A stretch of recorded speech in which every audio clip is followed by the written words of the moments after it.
الله الرحمن الرحيم هل ينظرون إلا أن تأتيهم الملائكة أو يأتي ربك أو يأتي بعض آيات ربك يوم يأتي بعض آيات ربك لا ينفع نفسا إيمانها لم تكن آمنت من قبل أو كسبت في إيمانها خيرا قل انتظروا إنا منتظرون. سبحان اللہ. پچھلی آیت کریمہ میں اللہ تبارک و تعالی نے کفار مکہ کے تحلیل و تحریم کے خود ساختہ اصول بیان کرنے اور ان کا رد کرنے کے بعد اس آیت کریمہ کے اندر ان کی اس چھٹائی پر آنے والے عذاب کا ذکر کیا. اللہ تعالیٰ نے ارشاد فرمایا کہ هل ينظرون الا ان تاتيهم الملائکۃ یاتی ربک، فرمایا کہ کیا وہ اس انتظار میں ہیں کہ فرشتے ان کے سامنے آ جائیں، او یاتی ربک، یا پھر تیرا رب جو ہے وہ قیامت کے دن حساب لینے کے لیے جلوہ گر ہو جائے، او یاتی بعض آیات ربک، یا پھر تیرے رب کی بعض نشانیاں ظاہر ہو جائیں، یا پھر تیرے رب کی بعض نشانیاں ظاہر ہو جائیں. یہ ذہن میں رہے، یہ جو فرمایا کہ انتاتیہم الملائکہ، کہ ملائکہ آ جائیں، اس سے مراد یا تو موت کا وقت ہے کہ موت آ جائے، انہیں اپنے مرنے کا انتظار کر رہے ہیں، مرنے لگیں گے تب ایمان لائیں گے، یا پھر اس ملائکہ کے آنے سے مراد جو ہے وہ ہے ملائکہ کا عذاب لے کر آ جانا، ملائکہ بھی عذاب لے کر آ جائیں، میں اس انتظار میں ہیں. یہ ذہن میں رہے کہ بندے کا مرنے کا وقت ہو یا پھر ملائکہ آ جائیں عذاب لے کر، موت کو دیکھ کر، سامنے فرشتوں کو دیکھ کر اور عذاب کو دیکھ کر ایمان لانا جو ہے وہ معتبر نہیں ہے، کیونکہ یہ اس وقت کا ایمان جو ہے یہ ایمان مشاہدے کا ہے. کس چیز کا ہے؟ مشاہدے کا، جبکہ ایمان جو ہے وہ بالغیب مطلوب ہے. اللہ تعالی نے جو ارشاد فرمایا کہ ایمان لاؤ، اس سے مراد ایمان بالغیب ہے. ہاں جی، بے دیکھے ایمان لانا. اگر سارا کوئی دیکھ کے ایمان لائے گا تو پھر ایمان کس چیز کا؟ اسی طرح اللہ تعالیٰ نے ارشاد فرمایا کہ یاتی رب کو، یا تیرا رب بھی آ جائے سامنے. مطلب یہ رب تبارک و تعالیٰ کے لیے آنا جانا، نازل ہونا، اترنا، چڑھنا، یہ والی صفات رب تبارک و تعالیٰ کی نہیں ہیں، کیونکہ یہ چیزیں جو ہیں یہ جوہر کی، جسم کے یہ اوصاف ہیں، آنا، اٹھنا، بیٹھنا، چڑھنا، اترنا، یہ والے اوصاف. تو اللہ تبارک و تعالیٰ جو ہے لیس کمثلہ شیء، کوئی بھی شے اللہ تبارک و تعالیٰ کی طرح نہیں ہے. اللہ تبارک و تعالیٰ جو ہے وہ مثل سے، مثال سے پاک ہے. لہذا اس طرح کی چیزیں اور اس طرح کی باتیں اللہ تبارک و تعالیٰ کی طرف منسوب کرنا درست نہیں ہے. اللہ تبارک و تعالیٰ نے ارشاد فرمایا، جی دیکھیں، رب تبارک و تعالیٰ کے آنے سے مراد جو ہے نا وہ قیامت کے دن اللہ تبارک و تعالیٰ کا لوگوں کا حساب لینے کے لیے جلوہ گر ہونا ہے. اللہ تبارک و تعالیٰ نے ارشاد فرمایا کہ یہ اس انتظار میں ہے کہ اللہ تبارک و تعالیٰ حساب شروع کر دے قیامت والے دن، تب یہ ایمان لائیں گے. اللہ اکبر.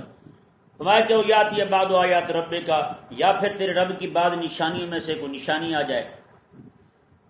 یہ ذہن میں رہے، اللہ تبارک و تعالیٰ کی بعض نشانی سے مراد جو ہے نا وہ پورے قرآن کریم میں اس کی وضاحت نہیں کی گئی کہ اس نشانی سے مراد کون سی نشانی ہے، لیکن کریم آقا صلی اللہ تعالیٰ علیہ وآلہ وسلم نے احادیث صحیحہ میں اس کا جو مصداق ہے وہ معین فرما دیا ہے کہ اس سے مراد کیا ہے. اللہ تبارک و تعالیٰ کی بعض نشانیوں میں سے کہ اللہ تعالیٰ نے فرمایا کہ اللہ تعالیٰ کی بعض نشانیاں آ جائیں، تو وہ نشانی کون سی مراد ہے؟ تو یہ ذہن میں رہے، اس سے مراد جو ہے وہ نشانی وہ سورج کا مغرب سے طلوع ہونا ہے. سورج کا مغرب سے طلوع ہونا ہے. یہ سورج جب مغرب سے طلوع ہوگا، یہ کریم آقا صلی اللہ تعالی علیہ وآلہ وسلم کا فرمان شریف ہے. فرمایا کہ سورج جو ہے یہ ہر رات کو، پچھلی رات کو، رات کے وقت یہ عرش کے نیچے سجدہ کرتا ہے. اور اللہ تبارک و تعالیٰ سے اجازت مانگتا ہے، مولا میں طلوع ہو جاؤں، اللہ تبارک و تعالیٰ روزانہ اسے اجازت عطا فرماتا ہے، جاؤ فلاں مقام سے طلوع ہو جاؤ۔ یہ مشرق کے جو جتنے دن ہیں نا، جتنے دن ہیں، ہر دن کے سورج طلوع ہونے کا مقام الگ ہے، اور اسی طرح کر کے سورج کے غروب ہونے کا بھی مقام روزانہ کا الگ ہے۔ روزانہ ایک الگ جگہ سے طلوع ہوتا ہے، روزانہ ایک الگ جگہ پہ غروب ہوتا ہے، ٹھیک ہے۔ یہی وجہ اگر ایک ہی جگہ سے طلوع ہو اور ایک ہی جگہ سے غروب ہو تو موسم ایک ہی رہے، موسم میں گرمی سردی اور یہ ٹھنڈا موسم میٹھا موسم جو آتا رہتا ہے اس میں تغیر نہ ہو۔ یہ اللہ تبارک و تعالیٰ کی مشیت ہے، اس کی قدرت کا اظہار ہے کہ اللہ تبارک و تعالیٰ نے سورج کے روزانہ کے اس کے مناظر مقرر کی ہیں۔ روزانہ کے طلوع ہونے کا مقام الگ ہے، غروب ہونے کا مقام الگ ہے، جیسے اللہ تبارک و تعالیٰ نے قرآن کریم میں ارشاد فرمایا فَلِلَّهِ الْمَشْرِقُ وَالْمَغْرِبُ، مشرق بھی اللہ کا، مغرب بھی اللہ کا، ایک مشرق ایک مغرب اللہ کا۔ دوسرے مقام پر فرمایا کہ مشرقین و مغربین، مشرقین و مغربین دو لفظ آئے، دو مشرقین دو مغربین۔ تیسرے مقام پر میں کہ مشارق والمغارب یہ لفظ آئے قرآن کریم میں، مشارق بھی اور مغارب بھی ہیں، یا حدیث پاک میں بھی اس طرح کے الفاظ ملتے ہیں۔ تو مشارق اور مغارب سے مراد جو ہے نا، یہ وہ والے مقام ہے روزانہ کے، روزانہ جہاں جہاں سے سورج طلوع ہو رہا ہے وہ مطالع ہیں، مشارق ہیں، اور جہاں جہاں غروب ہو رہا ہے وہ سارے کے سارے مغارب ہیں۔ یعنی 300 جتنے دن ہیں، 60 دن بنتے ہیں، جتنے دن بنتے ہیں اس حساب سے روزانہ کا مشرق الگ ہے، روزانہ کا مغرب الگ ہے۔ اور جہاں پر یہ فرمایا کہ دو مشرق ہیں دو مغرب ہیں، اس سے مشرق دو مشرقوں سے مراد ایک پہلا کنارہ مشرق کا پہلے دن والا اور ایک آخری دن والا، یہ دو مشرق ہو گئے۔ اسی طرح کر کے مغربین، ایک مشرق مغرب جو ہے وہ پہلے ایک دن کا، پہلے دن کا جہاں سورج طلوع ہونا ہے غروب ہونا ہے سال کے پہلے دن، اور اس طرح کر کے سال کے آخری دن جہاں پہ سورج غروب ہونا ہے وہاں سے وہ والا مغرب مراد ہے۔ یہ مغربین ہو گئے۔ اب مشرق اور مغرب سے مراد کیا ہے؟ مشرق سے مراد پورا علاقہ جہاں پر سورج غروب ہوتا ہے، طلوع ہوتا ہے جہاں سے، وہ پورا علاقہ مراد ہے۔ یعنی جتنے بھی وہ منازل ہیں، جتنی منازل ہیں، جتنی منزلیں بنتی ہیں وہ ساری کی ساری مشرق ہیں، اور جتنے مغارب جنہیں کہا جاتا ہے جہاں پہ سورج غروب ہوتے ہیں وہ پورے کا پورا علاقہ جو ہے وہ مغرب کہا جاتا ہے۔ کیا کہا جاتا ہے؟ مغرب کہا جاتا ہے۔ تو اللہ تبارک و تعالیٰ کے حبیب کریم صلی اللہ علیہ وسلم ارشاد فرماتے ہیں کہ سورج جو ہے یہ روزانہ اجازت مانگتا ہے خلاق کائنات سے، مولا اجازت ہو طلوع ہو جاؤں، کس جگہ سے طلوع ہونا ہے۔ اللہ تبارک و تعالیٰ اس کی رہنمائی فرماتا ہے کہ فلاں جگہ سے طلوع ہونا ہے اور فلاں جگہ پہ غروب ہونا ہے، وہ پھر اللہ تبارک و تعالیٰ کے حکم پر چلتا ہوا وہیں سے طلوع ہوتا ہے وہیں سے غروب ہوتا ہے۔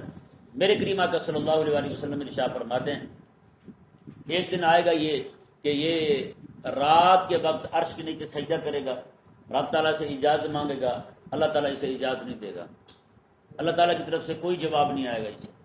ہاں جی، یہ ایک رات کی مقدار ختم ہو جائے گی، پھر دوسری رات کی مقدار ختم ہو جائے گی، تیسری رات، 3 راتوں کی مقدار وقت جو ہے وہ بیت جائے گا۔ یہ اللہ تبارک و تعالیٰ کی بارگاہ میں سجدہ ریز رہے گا۔ 3 راتوں کا وقت جو ہے جب ختم ہو جائے گا تب اللہ تبارک و تعالیٰ اسے ارشاد فرمائے گا کہ اب تو مغرب سے طلوع ہو جا۔ یہ سورج اور چاند جو ہے نا یہ دونوں ایک ہی جگہ کھڑے ہوں گے، دونوں ایک جیسے ہوں گے۔ اللہ تعالیٰ نے قرآن کریم میں ارشاد میں فجمع الشمس والقمر، میں سورج اور چاند کو جمع کر دیا جائے گا، یہ وہی دن ہوگا ان کے جمع ہونے کا۔ اور کریم آقا علیہ السلام نے ارشاد فرمایا سورج اور چاند دونوں بے نور ہو کر نکلیں گے مغرب سے طلوع کرے گا سورج، دونوں اکٹھے ہوں گے، لیکن سورج جو ہے وہ بے نور ہوگا، نور چاند میں بھی نہیں ہوگا۔ یہی اللہ تبارک و تعالیٰ نے قرآن کریم میں ارشاد میں اذا الشمس کورت، میں جب سورج بے نور ہو جائے گا۔ اس کی مثال آج بھی ہم دیکھتے ہیں جب سورج کو گرہن لگتا ہے کیسے اندھیرا چھا جاتا ہے۔ تو کریم آقا صلی اللہ علیہ وسلم نے ارشاد فرمایا اس وقت ایسے ہوگا۔ اور آقا علیہ السلام ارشاد فرماتے ہیں کہ اس رات کی جو لمبائی ہے نا، اسے سوائے تہجد پڑھنے والوں کے قرب محسوس نہیں کر سکے گا۔ مسلمان جو اس وقت ہوں گے تہجد پڑھنے والے صرف وہی محسوس کر سکیں گے کہ رات لمبی ہو گئی ہے، باقی کسی کو پتہ ہی نہیں چلے گا کہ کیا ہوا ہے۔ وہ جب سورج جو ہے نا 3 راتوں کی مقدار وقت سجدہ کر کے رب تبارک و تعالیٰ کی بارگاہ میں مغرب سے طلوع کرے گا تو اس وقت جو ہے لوگوں کو پتہ چلے گا کہ یہ تو بات ہی اور ہو گئی ہے۔ وگرنہ اہل ایمان جو ہیں وہ یہ پہچان جائیں گے، تہجد گزار صرف وہ یہ پہچان جائیں گے کہ وقت جو ہے وہ لمبا ہو چکا ہے۔ حضرت سیدنا عبداللہ بن عمر رضی اللہ تعالی عنہما ارشاد فرماتے ہیں کریم آقا صلی اللہ علیہ وسلم نے ارشاد فرمایا جب سورج غروب ہو جائے گا مغرب سے تو اس کے بعد 120 سال تک یہ دنیا قائم رہے گی، 120 سال تک، 120 سال کے بعد پھر دنیا ساری ختم ہو جائے گی، پھر قیامت قائم ہو جائے گی۔ اب آیہ مبارکہ کو دیکھیں، اللہ تبارک و تعالی نے ارشاد فرمایا یوم یاتی بعد آیات ربک، میں جس دن تیرے رب کی بعد نشانی ظاہر ہو جائے گی، لا ينفع نفسا ایمانھا، تو اس وقت کسی جان کو اس کا ایمان نفع نہیں دے گا، اس کا ایمان نفع نہیں دے گا۔ لم تکن آمنت من قبل، جو بندہ اس واقعے کے آنے سے پہلے یعنی سورج کے مغرب کی طرف سے طلوع ہونے سے پہلے ایمان نہیں لایا ہوگا تو اس کو اس کا ایمان نفع نہیں دے گا۔ او کسبت فی ایمان یا خیرہ، میں یا پھر کو بندہ تھا تو ایماندار لیکن فسق و فجور میں مبتلا تھا، گناہوں میں مبتلا تھا، اس نے گناہوں سے توبہ نہیں کی، سورج جو ہے مغرب سے طلوع ہونے کے بعد پھر نہ تو کافر کو ایمان کی توفیق ملے گی، ایمان قبول کرتا بھی رہے قبول نہیں ہوگا، اور نہ ہی فاسق فاجر کو اس کا ایمان اس معاملے میں نفع دے گا کہ اس کی توبہ قبول ہو جائے، اس کی گناہوں سے توبہ قبول نہیں ہوگی پھر، یعنی 120 سال کا جو دورانیہ بنے گا اس دوران میں کسی کی توبہ قبول نہیں ہوگی، ایمان لانے کے معاملے میں بھی اور گناہ گار تھا تو گناہ کے معاملے میں بھی کہ گناہ سے توبہ کر لے، نہیں توبہ قبول نہیں ہوگی۔ اب یہاں پر کچھ چیزیں ایک دو اشکال ہیں وہ بیان کرنا ضروری ہیں، ایک دو اہم مسائل ہیں۔ حدیث پاک میں کریم آقا صلی اللہ علیہ وسلم نے ارشاد فرمایا میں کہ بندے سے توبہ اس وقت تک قبول ہوتی ہے جب تک معلوم یغرغر، جب تک اس پر غرغرہ کی حالت نہ طاری ہو جائے۔ غرغرہ کی حالت کہتے ہیں کہ بندہ مرنے لگے اور سانس جو ہے نا اس کے حلق تک پہنچ جائے، جی فوت ہونے لگے، تو اس وقت اس کی توبہ بالکل ختم۔ یہ گناہ گار ہے تو اس کی توبہ گناہ کے معاملے میں قبول نہیں ہے، کافر تھا تو کفر اور شرک سے اس کی توبہ قبول نہیں ہے، کافر ہے تو کافر ہی جائے گا، کیونکہ اب فرشتوں کو سامنے دیکھ چکا ہے تو اب اس کی توبہ کا اسے نفع نہیں ہوگا۔ ایک یہ حدیث پاک ہے جس سے یہ معلوم ہوتا ہے کہ اس کے بعد توبہ جو ہے نا وہ نفع نہیں دے گی۔ دوسری حدیث پاک میں آقا علیہ السلام نے ارشاد فرمایا دابۃ الارض جب ظاہر ہوگا، یہ ایک جانور ہے جو زمین سے نکلے گا، تو فرمایا کہ دابۃ الارض جب ظاہر ہو جائے گا تب بھی کسی کی توبہ قبول نہیں ہوگی۔ اور ایک حدیث پاک میں آقا علیہ السلام نے ارشاد فرمایا جب دجال جو ہے وہ ظاہر ہو جائے گا تب کسی کی توبہ اسے نفع نہیں دے گی۔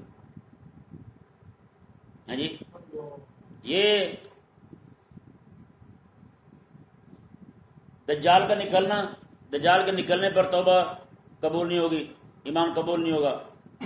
سورج کے مغرب سے نکلنے پر ایمان قبول نہیں ہوگا، دابۃ الارض کے نکل جانے کے بعد ایمان قبول نہیں ہوگا، توبہ قبول نہیں ہوگی۔ اور چوتھا فرمایا کریم آقا صلی اللہ علیہ وسلم نے کہ معلوم یغرغر جب بندے پر غرغرے کی حالت طاری ہو جائے تو اس کے بعد بھی اس کی توبہ قبول نہیں ہوگی۔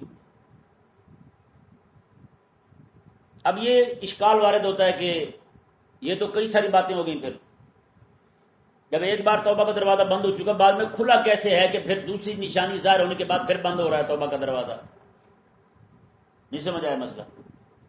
سب سے پہلے آپ پھر دو حدیثوں کو دیکھیں، ایک تو یہ کہ سورج کا مغرب سے طلوع ہونا توبہ بند ہو جائے گی، اور دوسرا جو ہے وہ کریم آقا صلی اللہ علیہ وسلم نے ارشاد فرمایا کہ بندے پر غرغرہ کی حالت طاری ہو جائے تب بندے کی توبہ جو ہے نا قبول نہیں ہوگی، کفر سے بھی توبہ قبول نہیں ہوگی، شرک سے بھی اور گناہوں سے بھی توبہ قبول نہیں ہوگی۔ یعنی کہ اس کا ایمان جو ہے آج جو ہے نا ایمان ہمارا اتنا مؤثر ہے اللہ تبارک و تعالیٰ کے فضل سے اور اس کے حبیب کریم کی نگاہ عنایت سے، بندہ لاکھ نہیں کروڑوں گناہ بھی کر لے تو اس کا ایمان اتنا مؤثر ہے کہ اس کے گناہوں کی توبہ جو ہے نا وہ کرے تو توبہ قبول ہو جاتی ہے۔ اور یا علیہ السلام نے ارشاد میں اللہ تبارک و تعالیٰ نے یہ توبہ کا دروازہ رکھا ہوا ہے مغرب کی جانب، جس کی مسافت جو ہے وہ 70 سال تک ہے، 70 سال تک گھوڑا بھاگتا رہے تو میں کہ وہ مسافت گھوڑا تو تھک سکتا ہے لیکن وہ مسافت ختم نہیں ہو سکتی، اتنا عرصہ یعنی کہ گھوڑا جو ہے وہ دوڑتا رہے تب جا کر اس کا جو درمیانی وقفہ ہے نا وہ پورا ہوگا۔ اتنا بڑا دروازہ ہے جو اللہ تبارک و تعالیٰ نے توبہ کے لیے کھولا ہوا، بندوں کی توبہ قبول فرمانے کے لیے۔ تو اب یہاں پر اشکال یہی ہے کہ جب ایک بار توبہ کا دروازہ بند ہو گیا تو پھر دوبارہ کیسے کھلا کہ دوبارہ پھر بند ہو رہا ہے؟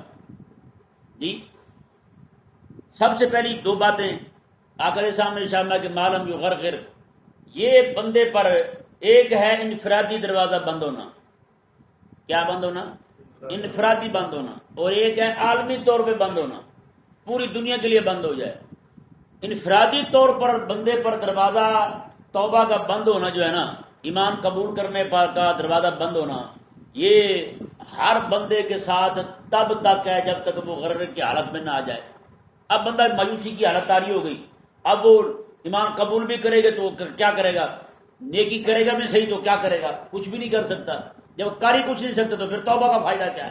ہاں جی، یہ ہے انفرادی طور پر بندے پر توبہ کا دروازہ بند ہونا۔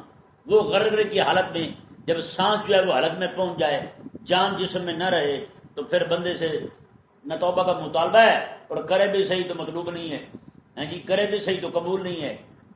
یہ ہو گیا۔ اب دوسرا جو ہے نا، میں کہ قیامت سورج جو ہے وہ مغرب سے طلوع ہو جائے، دجال آ جائے اور دابت الارض آ جائے، ہاں جی، اور ایک روایت میں یاجوج ماجوج کا بھی ذکر ہے کہ وہ آ جائیں، ہاں جی، وہ روایت جو ہے وہ اس میں ضعف والی بات ہے۔ بہرحال یہ تین باتیں جو ہے نا جس حدیث جن احادیث مبارکہ میں، وہ تینوں احادیث مبارکہ صحیح ہیں۔ دجال کا آنا، سورج کا مغرب سے نکلنا، اور تیسرا جی دعوت الارض کا نکلنا، ایک جانور ہے وہ نکلے گا، اس کے بعد حضرت موسیٰ علیہ السلام کا عصا ہوگا، سلیمان علیہ السلام کی انگوٹھی ہوگی، وہ اہل ایمان کے ماتھے پر بھی نشان لگا دے گا اور اہل کفر کے ماتھے پر بھی نشان لگا دے گا، تو تقسیم اور بنڈ ہو جائے گی پوری، یہ مومن ہے اور یہ کافر ہے۔ اب ان میں کسی طرح کی کوئی تبدیلی نہیں ہوگی، یعنی کہ مومن ہے تو پکا مومن، کافر ہے تو پکا کافر۔ اب مومن کافر نہیں ہوگا، کافر مومن نہیں ہوگا۔ سمجھ آ گیا نا مسئلہ؟ اب یہاں پر یہ تین چیزیں آقا علیہ السلام نے بیان فرمائی، یہ تینوں جو ہیں یہ مختلف اوقات میں ہوں گی۔ ایک روایت سے یہ معلوم ہوتا ہے کہ دابت الارض جو ہے یہ اسی دن ظاہر ہوگا جس دن سورج جو ہے وہ مغرب سے نکلے گا، سورج مغرب سے نکلے گا تب یہ ظاہر ہوگا۔ دجال جو ہے اسی دن ظاہر ہوگا جس دن سورج مغرب سے نکلے گا۔ چلو ان کا تو دورانیہ جو ہے نا وہ تقریباً قریب ہو گیا، سورج کے مغرب سے نکلنے کا اور دابت الارض کا، ایک روایت کے مطابق۔ تو باقی جو کریم آقا صلی اللہ علیہ وسلم نے تیسری چیز ارشاد فرمائی دجال کی، دجال کے آنے میں اور اگلے جو یعنی کہ سورج جب مغرب سے نکلنا ہے، اس میں تو کافی وقت ہے۔ اس کا پھر کیا جواب ہے کہ ایک بار سورج کے توبہ کا دروازہ بند ہو گیا، دوبارہ پھر کھلے گا، کیا بنے گا؟ تو اس کا جواب دیتے ہوئے مفسرین نے اور اہل حق علماء نے یہ بیان کیا ہے کہ یہ جب ایک قوم جو ہے نا ایک معاملہ دیکھ چکے گی نا، ایک معاملہ دیکھ چکے گی، مثال کے طور پر دجال کو دیکھ چکے ہیں لوگ۔ دجال جو ہے یہ ایک وہ علامت ہے اللہ تبارک و تعالیٰ کی طرف سے مقرر کردہ قیامت کی نشانیوں میں سے، اسے دیکھ چکے ہیں۔ جو کافر لوگ اسے دیکھ چکے ہیں اور ایمان نہیں لائے، جب تک وہ زندہ ہیں اور جب تک دجال کے آنے کا ذکر لوگوں میں موجود رہے گا، اور اتنے لوگ موجود رہیں گے جن کا تواتر مانا جائے، جب تک اتنے لوگ موجود رہیں گے تب تک جو ہے نا کسی کی توبہ قبول نہیں ہوگی، تب تک کسی کی توبہ قبول نہیں ہوگی۔ اور اسی طرح کر کے جب وہ لوگ سارے کے سارے مر جائیں گے، دنیا سے چلے جائیں گے یا بھول جائیں گے دجال کا آنا، پھر جو ہے اللہ تبارک و تعالی لوگوں پر توبہ کا دروازہ کھول دے گا۔ پھر کوئی اسلام قبول کرے گا تو اس کا اللہ تعالیٰ اسلام قبول فرمائے گا، پھر کوئی بندہ توبہ کرے گا گناہوں سے تو اللہ تبارک و تعالیٰ اس کے گناہوں سے توبہ کو بھی قبول فرما دے گا۔ سمجھا گیا مسئلہ؟ ایک بہت بڑا اشکال تھا جس کا جواب ہمارے علماء نے دیا ہے، فرمایا کہ تب تک لوگ، کیونکہ تین چار چیزیں ایک ہی جگہ بیان کی گئی، فرمایا کہ غرغرہ کی حالت ہو، توبہ کا دروازہ بند ہو جاتا ہے۔ چلو یہ تو انفرادی طور پہ یہ اس کا جواب بہت ہی آسان ہے۔ اب اجتماعی طور پر وہ عالمی سطح پر توبہ کا دروازہ بند ہو جانا، کسی کو توبہ کی توفیق نہ ملنا، وہ تین مختلف واقعات میں آ رہا ہے۔ دجال کا نکلنا، جی دابت الارض کا نکلنا، اور سورج کا مغرب سے طلوع ہونا۔ جب ایک بار بند ہو چکا دوبارہ پھر کیسے کھل گیا؟ تو فرمایا کہ یہ تب تک بند رہے گا جب تک لوگ جو ہیں اس واقعے کو یاد کرنے والے ہوں گے، اس واقعے کا آپس میں ذکر کرنے والے ہوں گے۔ جب اسے بھول جائیں گے تب اللہ تبارک و تعالیٰ پھر سے لوگوں کی توبہ قبول فرمانا شروع کر دے گا۔ جی اس طرح کا معاملہ ہوگا لوگوں کے ساتھ۔ اب توبہ جو ہے نا، اللہ تبارک و تعالیٰ نے یہاں پر دو چیزوں کے بارے میں ارشاد فرمایا۔ ایک تو یہ ہے کہ ایمان قبول کرنا جب یہ حالتیں ظاہر ہو جائیں گی تب ایمان قبول نہیں ہوگا کسی کا. اور دوسری چیز جو فرمایا کہ گناہگار بندہ تھا تو مومن تھا تو ایمان والا لیکن گناہوں میں مبتلا تھا، یہ علامتیں ظاہر ہونے کے بعد اب اس کی توبہ گناہوں سے قبول نہیں کی جائے. اس لیے بندہ مومن کو چاہیے کہ وہ ہمہ وقت توبہ کرے، چاہے روزانہ 100 بار گناہ کیوں نہ کرے، توبہ ضرور کرے. توبہ کر لے، 1000 بار بھی گناہ ہو جائے نا توبہ کر لے، 1000 بار بھی گناہ ہو جائے توبہ کر لے. آج لوگ کہتے ہیں یار گناہ تو پھر ہم نے کل دوبارہ کرنا تو پھر توبہ کرنے کا کیا فائدہ. نہ توبہ ضرور کرے، ہمہ وقت توبہ کرتے رہیں اللہ تبارک و تعالیٰ کی بارگاہ میں. سمجھائے نا مسئلہ؟ یہ ایک فتنہ ہے شیطان کی طرف سے جو بندے کو مبتلا کر دیتا ہے. یار گناہ تو پھر کرتے رہتا، تو نے کون سے گناہ چھوڑ دینا ہے جو توبہ کرے تو، لہذا توبہ نہ کر دو، دبائے رکھ نہ. یہ نہیں. دیکھیں جی اللہ تبارک و تعالیٰ نے ارشاد فرمایا، یہ مسئلہ سمجھ آ گیا نا سب کو. قل انتظروا انا منتظرون، میں قل حبیبہ فرما دیں انتظروا تم بھی انتظار کرو، انا منتظرون بے شک ہم بھی انتظار کر رہے ہیں. تم بھی انتظار کرو ہم بھی انتظار کر رہے ہیں قیامت کے آنے کا، رب تبارک و تعالیٰ کی بارگاہ میں پیش ہونے کا، سورج کے مغرب سے طلوع ہونے کا، دجال کے نکلنے کا. تم بھی انتظار کرو ہم بھی انتظار کر رہے ہیں. تمہیں نظر آ جائے گا جب تم پھر کہو گے سچ کہتے تھے. جب دجال سامنے آئے گا تم کہو گے وہ سچ کہتے تھے، اب ہم بھی مانتے ہیں. نہ اب تمہارا ماننا قبول نہیں ہے. جب قیامت کا دن آ جائے گا رب تبارک و تعالیٰ حساب و کتاب کے لیے تمہیں بلائے گا، پھر تم کہو گے وہ سچ کہتے تھے اب ہم مانتے ہیں. اللہ فرمائے گا نہ اب تمہاری نہیں مانی جائے گی. جب جہنم سامنے آئے گی پھر تم کہو گے کہ ہو یہ تو باقی سچی بات نکلی ان کی، اب ہم ایمان لاتے ہیں. اللہ تعالیٰ فرمائے گا نہ اب تمہاری بات قبول نہیں کی جائے گی. اللہ اکبر. اللہ تبارک و تعالیٰ ہمیں سمجھنے کی توفیق عطا فرمائے.